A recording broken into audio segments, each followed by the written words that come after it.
What's up, everyone? Thralls Metal here once again. I'm Necrotic Nick. I'm Jammin John. And we're back with another retro review. And this is one I've been wanting to do, though I knew it would be difficult just because of the nature of the music. Sure. We are going to go over the lone studio full-length from Insect Warfare, World Extermination. This originally came out on the 1st of July in 2007 on 625 Thrashcore Records. Now, I didn't hear about it until in 2009, Earache Records reissued it. And when I heard it, I was like, wow, this band's awesome. And they told me, oh yeah, no, they broke up. Like, shit. Of course they did.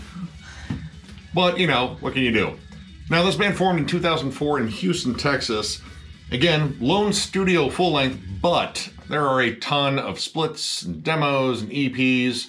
These guys were busy just in short bursts, and they finally got together and do a straight-up full-length grindcore album, which by full-length, I mean it is a little over 22 minutes, but it's 20 songs. So this is grind as fuck. Now, this is a three-piece band. Now, the only notable member that I picked up on that was actually notable at the time, this was, you know, kind of a thing, was the frontman Rahi, who was the frontman of Noisier, which is a pretty well-known grindcore act as well. The other two members, guitarist Bo Beasley and drummer Dauber Beverly, both were kind of milling around in like a whole bunch of different projects, and I guess they kind of got together here. But yeah, three-piece grind, and let me tell you, grind is already tough to review, just because, like, all right, I try to write notes for a little bit for every track, and that is difficult when there are 20 tracks, and the longest track on here is 1 minute 49 seconds. And the shortest track on here is 12 seconds. 13. Oh, 13. 13. They gave us an extra second. Give us a whole other set. The ballad. That's the ballad. That's the ballad. Yeah, that's totally the ballad. Yep. Because, I mean, grindcore, what do you think of? Ballads, endearing lyrics, subject matter that's for mass appeal. Yes, definitely for the family, for sure. This is incredibly hard to write notes for because of the, you know, it's grind, so you get into the song and it doesn't matter because it's over, and the next song. So, and that was kind of what happened for us. This is like bullet training hostility. You're just angry about different things for a few seconds, and then it's on to the next thing. But is it fun to listen to? I had a great time. Right. We listened to it twice. We did it the track-by-track way, which was really great to watch. I'm like, all right, I got it. Ha! Stop, shit. And then we listened to it as a whole, which honestly, that's the way to do it, because Jesus, this is one of the most intense grind albums I've listened to, and I listen to a lot of grind. Right. But I had this one on the list for a reason, because this thing is a absolute monster of an album. Straight balls out, and I've just got to say right off the bat, the production, as far as grind is concerned, the production is just tits.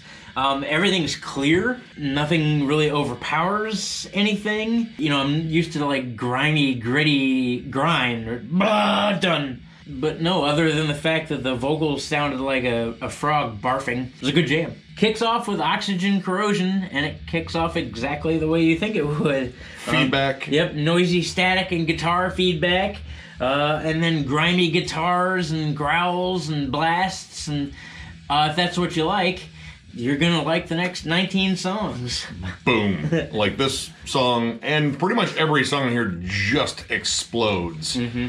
When it comes down to, like, you know, transitions or opening, it's generally like a, you know, cymbal grab, foot stomp, and then here we go. I will state, though, that the drum work on here, as far as transitions are concerned, he transitions into different kinds of blasts flawlessly. Yeah, dude, he's buttery smooth, and I mean, he's just doing these insane turnovers that, you know, just kind of happen so damn quick. If you know, blink, you miss it, kind of thing. It's really insane, and, you know, the thing I always look for in grind, you know, I love the intensity. Of course, the intensity is what matters, and believe me, just all-out violence. But in the short songs, what all can you do in the short songs? And these guys actually do a lot of cool things within short songs. The longest track, Manipulator, start off with, you know, clearly the big progressive song on there. This song actually brings in a ton of different dynamics. You get thrashy sections in there, like thrashy machine gun riffs, you know, not just the standard grindcore. You get plenty of that. But this also brings in some D beats. And a cool thing that pops up on here periodically are sections of groove. Groove is not necessarily like a big thing for grindcore, but they pepper it in and it's not overdone to the point where it's like, well, this is more like death grind or D beat. Right. Although This you do get is death grind and there is D beat, they do pepper in groove, which is not something typical. Like the song Decontamination, the heavy opener for about 6 seconds. The riff is super heavy, and then we get a blast, and then another groove. The song I think was only like 54 seconds long. But within 54 seconds, if you can get both balls to the wall and groove, it's a pretty good trick. At no point on this album I would say there's a lull in energy. The closing track, Evolved into Obliteration, is one of the more groove-laden tracks. They just kind of do these little pocket blast beats, and then it's sort of just a groovy sort of stomp on it. But it doesn't wane the energy because the guitars are still intense. The vocal performance is frantic. It's violent as hell, but it's, again, interesting what all they pepper in. Nuclear Deterrence actually steps just a little bit towards death metal, so you get a little bit of death grind. Opening riff is very, like, just a straight up death metal riff. There's a little bit of a tremolo to it, and of course it goes into a grind flurry, but then it kind of takes a break and actually has, like, kind of a bridge there in a grindcore song, but it's a death metal bridge. Yes. Yep, it's actually straight death metal. This is probably one of my favorite songs on this whole album because it is death metal. Yeah, it's like they kind of just snuck in a Morbid Angel riff just to see if anyone noticed. We noticed. Yep, we noticed. And it was real good. Quick. Yep, it was great. Another song that I really liked, I think both of us really liked, the song Hydrophobia. Starts out with kind of a slower groove, almost like a more hardcore feel. Yeah. Which appears a couple times. The drum work in this song is all over the place, and the dude is screaming his balls off. There's so much intensity in this song, but there's groove. Yeah. Again. And, like, distinct riffs. Like, you get some moments that have some really distinct, catchy, well, to us, because we like grindcore. Right. But, you know, to any other person that doesn't like So, like, maybe hyper-violent music. Maybe a hook? A hook? Hook? But I think the main thing is, again, you keep that intensity throughout, and this album is one of my favorite just flat-out intense albums. When you jam this, and I recommend jamming it front to back, Yes. just let it go. If you love stuff like, you know, Nosum, Rotten Sound, except I think this is even taken to an even nastier level. I was kind of wondering to myself, is brutal grind essentially a subgenre? Because I think this would be somewhere near that. There are, like, breakdowns, I guess, that occasionally pop up that kind of scream like a little bit more brutal death, and plus, since the vocals kind of take a lower register for most of it, it alternates between the low burped vocals and these high shrill screams.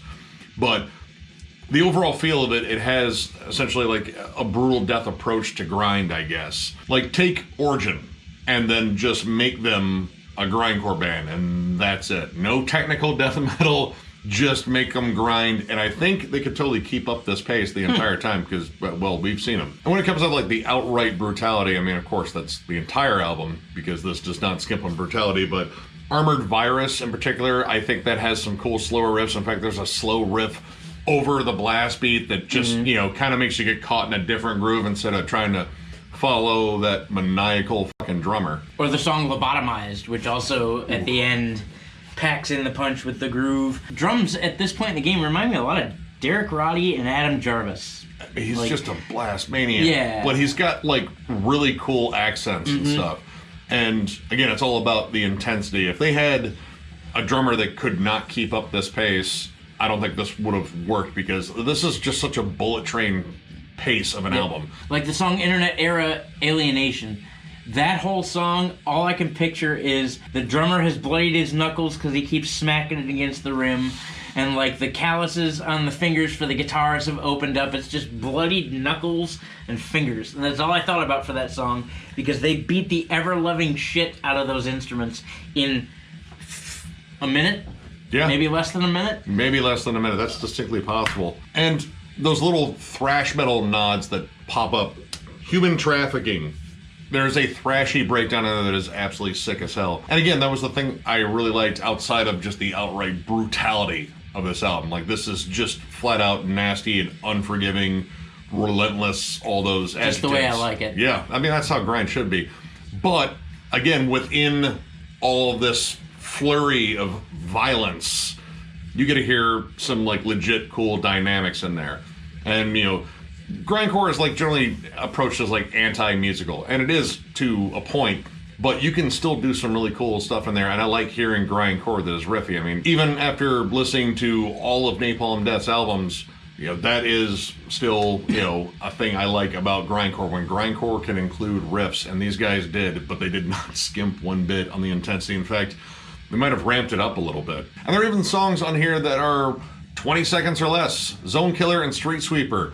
Zone Killer is like 21 seconds, and I think Street Sweeper is like 13 seconds. Yep. And yeah, it's pretty much still kind of the same formula. They can still pack in dynamics in that short amount of time. Yep. We actually, when we were listening to Street Sweeper, it was like, all right, there were still like, what, 3 turnovers? Yeah. And like, you know, some riff changes. And right, 2 or 3 different riff changes in 13 seconds. Impressive. That's something. That would be like if you took Napalm Death's You Suffer. Yeah. And then, but maybe 13 times. Right. Well, yeah. Yeah. Yeah. So that kind of brings us to the end of this album. Killer listen for sure. What would I rate this?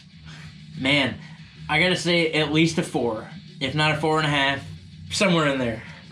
Like between a 4 and a 4.5. You gotta commit to one of them. 4.5. This is a killer listen, and it's very diverse, and there's a ton of riffs and hooks and just little things that you don't think would be in grindcore, but they are, and they're done very well. All the transitions are executed very well, and this is just flat out balls to the wall, non-stop, bang your head grindcore, which is what it should be. Production was killer, which isn't something I normally say about grindcore albums. It was a great listen. Definitely listen to it front to back. Don't do it track by track, because we did, and it was horrible. I mean, it was a rough experience. I still enjoyed the songs. Like, all right, catch it. Just a great jam to listen to. Every track, even the short ones, are worth their weight in gold. So, by all means, jam this record if you haven't. This is actually only like the second or third time I've ever heard this record. But whew, what a trip. 4.5 stars. That's what I got for you. It's a 4.5 for me as well. I have had this ever since 2009, and it blew me away back then. It blows me away now. This is one of the most intense grindcore albums there is. Again, listen to this as one piece. Going track by track is pointless. You want the onslaught. Right, and the fact that all these songs, you know, they end and then the lead ends to the end, like it's meant to be listened to as a whole. This album is like getting the shit kicked out of you by 20 people in about 30 seconds. Yeah. While someone growls at you and tells you you suck. I like that aesthetic, surprisingly. I mean, provided I'm not the one getting the shit kicked out of, but this album is relentless. This is just such a nasty, explosive album. The production, again, is really solid, especially for grindcore, and they made sure everything stands out. And my God, it's just so damn intense. Like, there is no lulls. They don't bother very much with atmosphere or anything like that. It is get to it, let's grind, and let's go. It almost has like that caveman aesthetic in terms of just being primal as hell, except these cavemen are on meth. I strongly recommend this album if you're a grind freak. There's a good chance you know about it. If you're a fledgling grindcore fan and never heard of this, get it. Shame on you. Get it. Get it and treasure it, because this is their only release. They split up not too long after this came out. Now, this band has an interesting timeline, though. They did break up in 2007, not long after this came out, but in 2009, this was reissued by Earache Records, and they got back together again, though I don't believe they reformed with Rahi. Rahi, I believe, still had his commitments to Noisier, so it was essentially Bo and Dauber that reformed and brought in some studio musicians to do some live shows, but they also broke up that same year. And then they reformed in 2016 with Rahi, and broke up in 2017. They really didn't do a tremendous amount of stuff after this release. They, of course, put out splits and EPs and such, but they never did another full length. And which is a crying shame. Yeah, no, I would love to hear a sequel to this. Yep. I actually have a compilation of a lot of their material from these splits and such, and it was absolutely amazing as well. But when this band did split, they went on to form different projects. Now, Rahi went back to Noisier. Noisier is still around, still putting out pretty solid grindcore. Bo and Dauber both joined a number of bands. In fact, Dauber actually drummed for Oceans of Slumber for a little while, which is so far removed from Insect Warfare, but really cool. But Dauber and Bo got back together, and then they formed Malignant Altar, which, if you have not heard that demo, that demo crushes. It is. I love that album so much. Disgusting death metal. They will be at Maryland Death Fest in 2022. And we will see them. I hopefully will be able to see them. Hopefully no one else that I really love is playing at the same time, because I really want to see Malignant Altar. But it's just cool to see these guys back and still doing extreme music, though not grindcore anymore. Part of me likes this as this little one-off treasure, but at the same time, I would have loved to have seen this band live. So if they got back together as a live act, didn't record another album because, I mean, you got it right the first time, I would be happy with that. But I understand that, they're busy with different projects, and if you look at all the members, all three of them, they all have a litany of projects. These guys are road warriors and constantly working on stuff.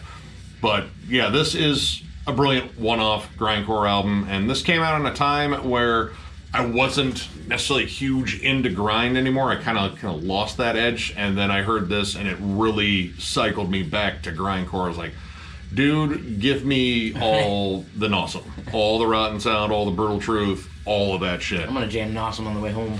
Do it. Yep, I'm gonna. I mean, you should be able to actually, in that entire half an hour it takes you to get home, right, you should exactly, be able to get through an entire album. Yeah, I recently moved, so yeah, the half-hour drive home, I should be able to get through most of their catalog.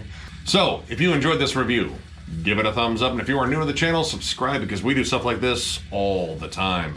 We're also on Patreon, so if you'd like to help us out there will be a link below in the description. And if you are interested in a t-shirt, we still have some left.